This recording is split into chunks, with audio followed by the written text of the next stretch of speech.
अस्सलाम वालेकुम व्यूअर, मैं हूं डॉक्टर बिलाल अहमद राना और आप लोग देख रहे हैं हैंडसम माइंड टीवी चैनल।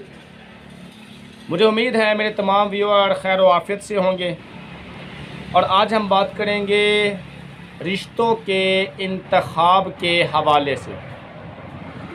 हमारे मुआशरे का एक बड़ा ही अलमिया जो देखने में आ रहा है वो ये है कि बंदे को अपने स्टैंडर्ड के मुताबिक रिश्ते नहीं मिलते। बच्चियां घर में बैठी बैठी जवान से बूढ़ी हो जाती हैं, बच्चे कुंवारे रह जाते हैं और रिश्ते करते करते उनकी उम्रें अच्छी खासी हो जाती हैं। हम 16-17 साल की उम्र के अंदर सोचते हैं उसका रिश्ता ढूंढना और कभी कभी हमें 15-15 साल लग जाते हैं। हैरानगी भी आती है, हंसी भी होती है कि 15-15 साल हमें रिश्ते ढूंढने में लग जाते हैं।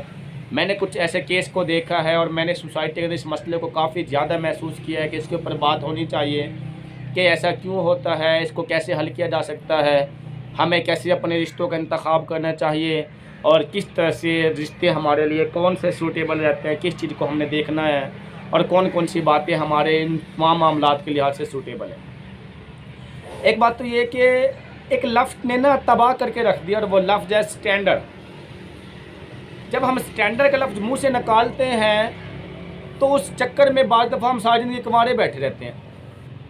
बाप ने कह दिया मेरा स्टैंडर्ड इस ख़ानदान से मैं नहीं करता, माँ ने कह दिया मेरा स्टैंडर्ड नहीं है, बच्ची ने कह दिया मेरा स्टैंडर्ड नहीं है, बच्चे ने कह दिया मेरा स्टैंडर्ड नहीं है। जब सब में से कोई ये इसने कह दिया मेरा स्टैंडर्ड नहीं है, फिर अपने बच्चों को कुंवारा ही बिठाओ। फिर आपके बच्चे इस काबिल है, आपके बच्चे इस काबिल है, फिर आप खुद इस काबिल है, कुंवारा ही बिठाओ। और याद रखें कि आपने स्टैंडर्ड के कौन से स्टैंडर्ड की बात कर रहे हैं। स्टैंडर्ड ये नहीं होता कि किसके पास दौलत ज़्यादा, स्टैंडर्ड ये होता है किसके पास इंसानियत ज़्यादा है। हम ज़्यादा मालो दौलत वाले को दे देते हैं, अगले दिन डाइवोर्स होकर घर बैठ जाए बच्चे, फिर क्या होगा।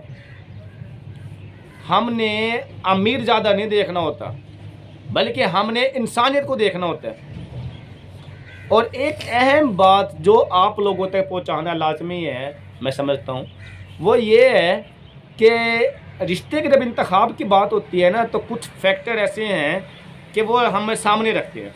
मसलन लड़का या लड़की कोई भी है, पढ़ी लिखी कितनी है, एजुकेशन देखते हैं नंबर 1। नंबर 2 करैक्टर देखते हैं, शरीफ है या नहीं है। नंबर 3 दौलत देखते हैं, उसके पास है या नहीं है। नंबर 4 हुस्न देखते हैं, खूबसूरत है या नहीं है। नंबर 5 ख़ानदान देखते हैं कि है या नहीं है। रिश्ते क्यों देर होते हैं?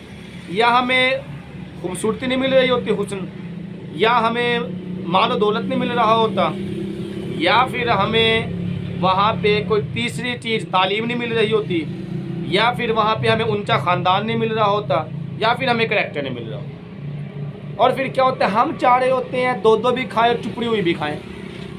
दो भी खाएं चुपड़ी हुई भी खाएं से मुराद ये है कि सारी चीज़ें हमें मिल जाएं। हम अपने अंदर निगाह डालें, हमारे अंदर तो बहुत सारी खामी होती है और हम अगले से तवक्को रख रहे होते हैं उससे सब कुछ मिल जाए। इस चीज़ को हम कहते हैं स्टैंडर्ड का नाम, कि अपने आप को आला समझना, सुपीरियर है, और दूसरे को समझना कि जब तक मेरे जितना सुपीरियर होगा तो मैं रिश्ता करूँगा या करूँगी, इसके अलावा ना करूँगा ना करूँगी। हमेशा याद रखें कि जब भी बच्ची की शादी की जाए तो एक ही खूबी को देखें, बाकी 4 खूबियों को छोड़ दें। और वो खूबी ये है कि बच्चा इंतहाई शरीफ हो और मेहनती। जो शरीफ होते हैं वो मेहनती भी होते हैं अमूमी तौर पे। जो शरीफ और मेहनती होते हैं वो मेहनत करके बड़े बन जाते हैं। और अगर हम माल और दौलत को एक मिसाल के तौर पे देखते हैं और करैक्टर को छोड़ देते हैं, फिर बच्चे की शादी कर देते हैं, फिर वो करैक्टर लूज होकर हमें बाद में पता चलता है हमने तो माल और दौलत को देख के दिया था। फिर वो करैक्टर लूज होने की वजह से बच्चे को डाइवोर्स हो जाता है, बाद में परेशानी बनती है। मैंने अपने आस पड़ोस में बहुत से ऐसे घर देखे हैं जिनको सारा सोना लाद के भेजा गया और अगले दिन डाइवोर्स होके आ गई। 50-50 60-60 तोले सोना लाद के भेजा गया बच्चियों को, अगले दिन डाइवोर्स होके आ गई। तो बात यह है कि मालो दौलत के और मापने का नाम रिश्ते तोलने का नाम नहीं है कि आप तराजू में रख के उनको तोल लें। रिश्ते एहसास का नाम होते हैं। जिस दिन हमारी सोसाइटी इस बात की समझ आ गई कि रिश्ते एहसास का नाम होते हैं, उस दिन कोई किसी भी तरह का मसला नहीं रहेगा।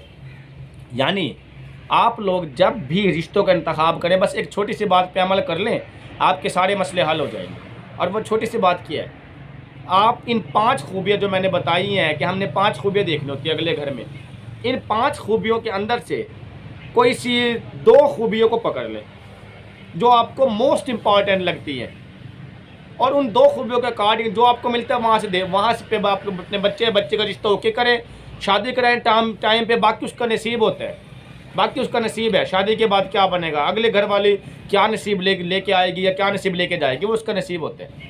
आप इसकी तरह से कोई कुर्बानी दे दे 2 या 3 चीज़ों की, आपके बच्चे वक्त पे उनके रिश्ते हो जाएंगे। आप जब स्टैंडर्ड को निकाल देंगे तो बहुत सारे मसले हल हो जाएंगे।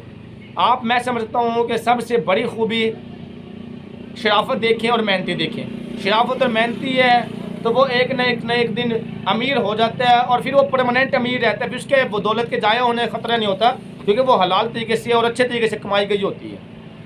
और जब हम हराम तरीके से कमाते हैं तो उसके ज़ाया होने का ख़तरा भी उतना ही ज़्यादा होता है। जब आप रिश्तों के इंतखाब को इस तरीके से करते हैं कि कुछ जो इम्पॉर्टेंट है उसको ले लेते हैं, जो नॉन इम्पॉर्टेंट है उसको छोड़ देते हैं, तो फिर यकीनी तौर पे आपके बच्चों की वक्त पे शादी हो जाती है और वक्त पे घर बस जाते हैं। और जो आपके बच्चों ने नफसियाती मरीज़ बनना था, वक्त पे शादी ना होने की वजह से उससे बचत हो जाती है। तो खुदारा आप अपने बच्चों का ख्याल रखें।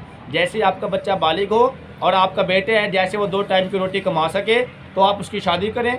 या जैसी बेटी है एक मिसाल के तौर पे, जैसे वो बालिग हो, उसने 4 जमातें पढ़ ली, यानी BSc MSc कोई भी उसने तालीम हासिल कर ली, इमीडिएट आप उसकी शादी करें। और इन 5 खूबियों के अंदर से जो मैंने बताया है, कोई 2 को कुर्बानी दे, छोड़ दें, बाकी या 3 को कुर्बानी दे। जहाँ पे 2 या 3 को पकड़ ले, जो मेन चीज़ें होती हैं उसको पकड़ ले। जहाँ पर आपको वो चीज़ें मिलती है वहाँ पर रिश्ता डन करें, आपको रिश्तों में परेशानियाँ नहीं आएंगी। जब आपको रिश्ते में परेशानियाँ नहीं आएगी तो आपके सारे मसले हल हो जाएंगे।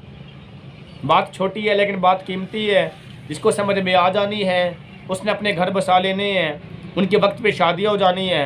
जो स्टैंडर्ड के चक्करों का ख्याल रखेगा तो फिर उनका अल्लाह ही हाफिज है। फिर उनका स्टैंडर्ड पता नहीं सारी ज़िंदगी में मैच हो गया नहीं होगा। स्टैंडर्ड तकवे को बना लें, ईमान को बना लेकर बनाना ही है, किसी की परहेजगारी को बना लें, कोई ज़्यादा दीन इस्लाम पर चलने वाले तो उसको बना लें। मेरे अल्लाह ने तो उसको स्टैंडर्ड बनाया है।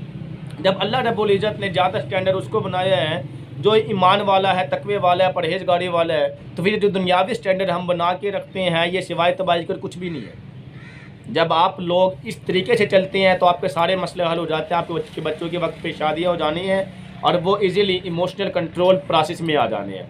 खुदा उनका ख्याल रखें, इन बातों को सीखें, समझें, दोस्तों के साथ शेयर करना मत भूलिएगा। इसके साथ ही इजाज़त दीजिए। अल्लाह हाफिज़।